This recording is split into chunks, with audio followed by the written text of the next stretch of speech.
Men, they don't want to marry a woman who is more intelligent than him or who is more successful than him, because he knows that he can't control the kind of the woman like that.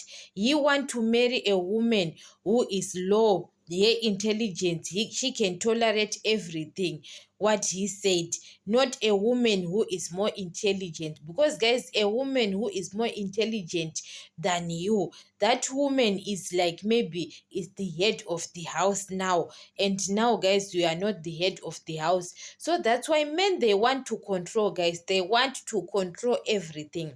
But when they saw a woman now is now controlling the house, everything, men, they don't like that. Men, even that's why you saw those women who are more successful are very difficult to find a man who are in their ages. They can be in relationship with a man who is younger than them, because those men who are in their ages, they don't want to marry them.